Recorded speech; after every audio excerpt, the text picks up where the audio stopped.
Assalamualaikum warahmatullahi wabarakatuh. Salam kenal dengan Mr. Maman ya. Nanti di pertemuan pertama ini kita akan belajar tentang ilmu gizi. Apa itu ilmu gizi? Nanti banyak sekali materi-materi yang akan kalian dapatkan tentang ilmu gizi. Salah satunya yaitu nanti pengertiannya ilmu gizi, kemudian ada pengelompokan ilmu gizi, kemudian ada hitung-hitungan berapa kebutuhan gizi kita sebenarnya per hari ya. Nah, di pertemuan pertama ini nanti ada teori, sebenarnya banyak teorinya, nanti untuk prakteknya kita menyesuaikan dengan mata pelajaran yang lain. Misalnya nanti dengan Mr. Maman, kalian di kelas 10 ini nanti ada prakteknya tentang pengetahuan bahan makanan.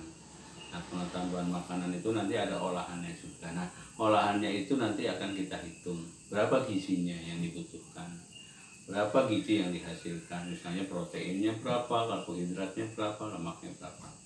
Nah, sebelum ke situ kita lihat dulu tentang ilmu gizi ini apa ya. Ilmu gizi, pengertian ilmu gizi. Nah, di sini ya saya sudah tulis apa itu pengertian ilmu gizi ini ya. Ilmu gizi adalah merupakan unsur yang terkandung dalam makanan. Jadi unsur yang terkandung dalam makanan yang memberikan manfaat bagi kesehatan manusia, kesehatan kita ya. Jadi tubuh kita ini, apa yang kita konsumsi, apa yang dihasilkan oleh tubuh ini itu dari gizi yang kita konsumsi. Misalnya karbohidrat. Nah, karbohidrat kita konsumsi, contohnya seperti nasi. Apa yang dihasilkan nasi setelah kita konsumsi ya. Setelah itu nanti kedepannya ada protein, ada vitamin, ada lemak dan lain-lain. Itu pengertian zat gizi.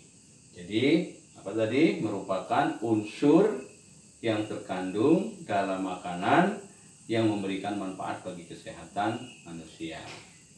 Nah, kemudian adalah kelompok zat gizi. Nah, ini ya. Kita kelompokkan, nanti dikelompokkan zat gizi ini apa ya. Pertama, kelompok berdasarkan fungsi. Fungsinya apa zat gizi itu ya, fungsi zat gizi itu. Kemudian yang pertama adalah zat gizi sebagai sumber energi. Nah, ini sebagai sumber energi. Energi itu apa? Energi itu ya tenaga ya yang dihasilkan. Jadi kalau kita habis makan pasti ada tenaga ya.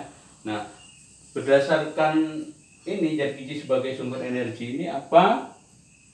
Yang pertama adalah sebagai sumber zat gizi bermanfaat untuk menggerakkan tubuh. Jadi ini sebagai sumber energi ini adalah bermanfaat untuk menggerakkan tubuh ya, dan proses metabolisme di dalam tubuh. Selain menggerakkan tubuh juga ada proses metabolisme di dalam tubuh. Biasanya zat gizi yang tergolong kepada zat sebagai fungsi energi ini adalah karbohidrat, lemak, dan protein. Apa saja tadi? Ada karbohidrat,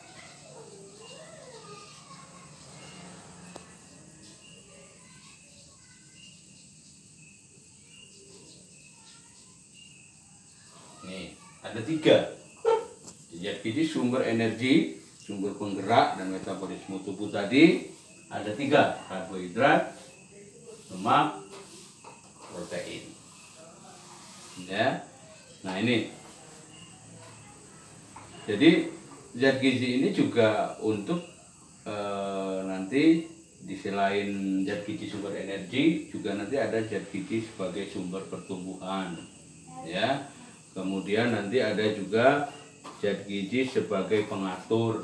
Jadi yang B-nya nanti ada zat gizi sebagai pengatur,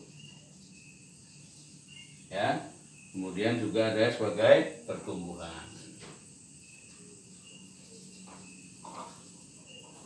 Nah, itu ya, ada 3. Nah, sebagai zat energi ini, karbohidrat ini, ya. Apa contohnya karbohidrat? Contohnya karbohidrat nanti ada apa? Ada nasi, ada kentang. Nah, ini karbohidrat ini. Ada nasi, kentang, ubi, ya.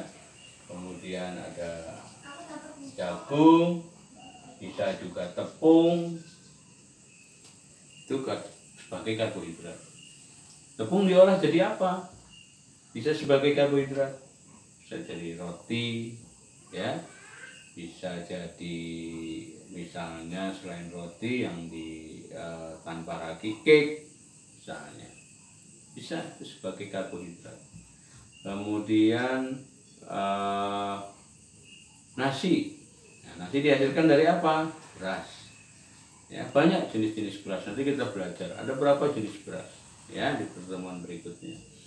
Nasi, kemudian biasanya kita kalau makan pasti ada nasi, ya. Kalau nggak ada makan nasi, kayaknya belum makan. Walaupun sudah makan lontong, sudah makan gorengan, sudah makan roti, tapi kalau belum ketemu nasi katanya belum makan, ya. Nah, nasi. Kemudian ada kentang, ya. Kentang juga sumber karbohidrat. Ya, berapa karbohidratnya kentang nanti di pertemuan berikutnya kita hitung berapa dari 100 gram kentang itu karbohidrat atau energi yang dihasilkan untuk kita, ya. Nah, selain kentang bisa diolah jadi apa? Macam-macam kentang sekarang itu, ya. Bisa jadi snack, ya, seperti bisa dibikin donat kentang, ya. Bisa ada mashed potato yang direbus, dihaluskan, kasih krim. Nanti kalau praktek kita akan belajar itu. Kemudian bisa digoreng, ya. Nah, kemudian bisa dibikin perkedel. Nah, itu kentang. Banyak kentang juga sebagai pengganti nasi, ya. Jadi kalian makan tidak harus dengan nasi, kentang juga bisa, ya. Kemudian ubi. Nah, ubi ini juga sebagai sumber karbohidrat. Jadi ada ubi kayu, ya, atau cassava, ada ubi rambat. Kalau nama daerahnya sini di Jawa ini terkenal ubi pendem, ya. Nah, ubi rambat harusnya, ya. Nah, itu juga nanti bermacam lagi jenisnya. Ada yang kuning, ada yang ungu, ada yang putih, ya. Nah, singkong juga ada yang sedikit kuning, ya, singkong mentega, ada yang putih. Nah, itu juga sebagai sumber karbohidrat. Bisa disajikan untuk pengganti nasi, bisa. Ya, misalnya direbus, dikasih seasoning atau dikasih bumbu, garam sedikit, disajikan nanti dengan lauk misalnya, boleh. Tidak harus dengan nasi, ya.